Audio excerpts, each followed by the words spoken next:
দুই দিনের টানা বিক্ষোভ, সংঘাত আর রক্তপাতের পর থমথমে অবস্থা বিরাজ করছে নেপালে। প্রধানমন্ত্রীর পদত্যাগের পর মঙ্গলবার রাত থেকেই নিরাপত্তা পরিস্থিতি নিয়ন্ত্রণে মাঠে আছে সেনাবাহিনী। রাজধানী কাঠমান্ডুর জনশূন্য রাজপথে সাজোয়াজানের টহল দেখা গেছে, দোকানপাট ছিল বন্ধ।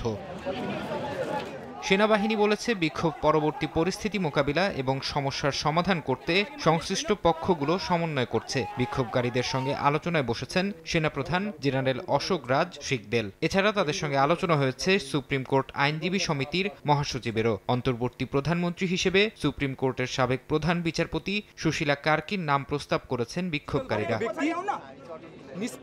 জনগণের কাছে নৈতিক ও নিরপেক্ষ হিসেবে স্বীকৃত ব্যক্তিদের মধ্যে আমরা সর্বসম্মতভাবে সুশীলা কার্কির নাম অন্তর্বর্তী সরকার গঠনের জন্য প্রস্তাব করেছি। আইএফআইসি আমার অ্যাকাউন্ট, সুবিধা যেমনই চাই, অ্যাকাউন্ট একটাই। দুর্নীতি, বেকারত্ব আর সামাজিক যোগাযোগ মাধ্যম বন্ধ করে দেয়ায় গত কয়েকদিন বিক্ষোভে উত্তাল ছিল নেপাল। 2 দিনের সহিংস আন্দোলনের জেরে পদত্যাগ করেন প্রধানমন্ত্রী কেপি শর্মা ওলি। এরপর রাজধানী কাঠমান্ডু সহ বিভিন্ন স্থানে চালানো হয় হামলা ভাঙচুর। হতাহত হন বেশ কয়েকজন। দেশটির বেসামরিক বিমান চলাচল কর্তৃপক্ষ জানিয়েছে, বুধবার থেকে চালু হয়েছে ত্রিভুবন আন্তর্জাতিক বিমানবন্দর। ফারহাদ চৌধুরী, সময় সংবাদ।